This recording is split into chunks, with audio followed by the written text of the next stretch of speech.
बच्चों, अब इसमें हम लोग जानते हैं परावर्तन क्या होता है, मतलब रिफ्लेक्शन क्या होता है। तो यदि किसी समतल दर्पण पर या किसी चमकीले पृष्ठ पर यदि कोई प्रकाश किरण आए और टकराकर उसी माध्यम में वापस चली जाए तो इस घटना को हम लोग कहते हैं परावर्तन। परावर्तन के नियम कितने हैं? परावर्तन के दो नियम हैं। पहला नियम है आपतित किरण, परावर्तित किरण तथा आपतन बिंदु पर अभिलंब, तीनों एक ही तल पर होते हैं। और दूसरा नियम है अभिलंब और आपतित किरण के साथ बना कोण I, परावर्तित किरण तथा विलंब के साथ बना कोण R आपस में बराबर होते हैं। तो दर्पण में परावर्तन के नियम से ही किरणें परावर्तित होती हैं। गोलीय दर्पण संबंधित प्रतिबिंब बनने के नियम हम लोग को पढ़ना है। तो उसके पहले हम लोग ये जान लेते हैं प्रतिबिंब किसे कहते हैं। तो यदि मान लेते हैं कोई वस्तु है, किसी वस्तु से आने वाली प्रकाश किरण गोलीय दर्पण से टकराने के पश्चात जिस बिंदु पर मिलती हैं या मिलती हुई प्रतीत होती हैं उसे उस वस्तु का प्रतिबिंब कहते हैं। प्रतिबिंब दो प्रकार के होते हैं, वास्तविक प्रतिबिंब और आभासी प्रतिबिंब। वास्तविक प्रतिबिंब को पर्दे पर प्राप्त कर सकते हैं, आभासी प्रतिबिंब को पर्दे पर प्राप्त नहीं कर सकते। हम लोग को अब यहाँ पर जानना है गोलीय दर्पण से प्रतिबिंब बनने के तीन नियम हैं जो अवतल दर्पण और उत्तल दर्पण दोनों के लिए है। मुख्य तो पहला नियम है मुख्य अक्ष के समांतर आने वाली प्रकाश किरण गोलीय दर्पण से टकराने के पश्चात फोकस से जाती है या जाती हुई प्रतीत होती है।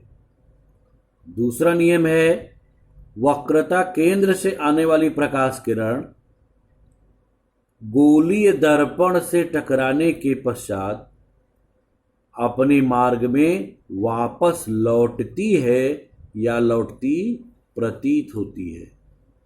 तीसरा नियम है फोकस से आने वाली प्रकाश किरण गोलीय दर्पण से टकराने के पश्चात फोकस मुख्य अक्ष के समांतर जाती है या जाती हुई प्रतीत होती है। तो बच्चों, इन्हीं तीनों नियमों की सहायता से किसी भी वस्तु का प्रतिबिंब बन सकता है। जब तक इनमें से कोई दो किरण आपस में एक दूसरे को नहीं काटेंगी तब तक उसका प्रतिबिंब नहीं बन सकता। तो इन नियमों की सहायता से हम लोग जानते हैं अवतल दर्पण द्वारा प्रतिबिंब का बनना। तो इसमें 6 स्थितियां हैं। पहली स्थिति है जब वस्तु अनंत पर हो। अनंत हम मुख्य अक्ष से दूर दिखाएंगे।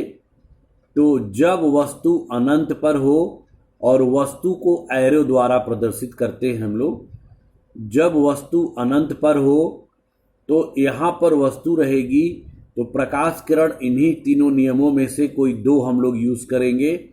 पहला हम यूज कर रहे हैं फोकस से आने वाली मुख्य अक्ष के समांतर चली जाती है और वक्रता केंद्र से आने वाली अपने मार्ग में वापस लौट जाती है। दोनों किरणें एक दूसरे को फोकस पर काटती हैं, तो इस वस्तु का प्रतिबिंब फोकस पर बनता है। इस प्रतिबिंब की प्रकृति कैसी होगी, मतलब इसका नेचर कैसा होगा, माने वास्तविक होगा या आभासी, छोटा होगा या बड़ा, उल्टा या सीधा, और किस जगह पर बनेगा, ये सभी स्थितियों में हम लोगों को जानना है। तो जब दर्पण के सामने प्रतिबिंब बनता है तो हमेशा वास्तविक होगा। तो यहाँ पर सामने बन रहा है, इसलिए ये वास्तविक है।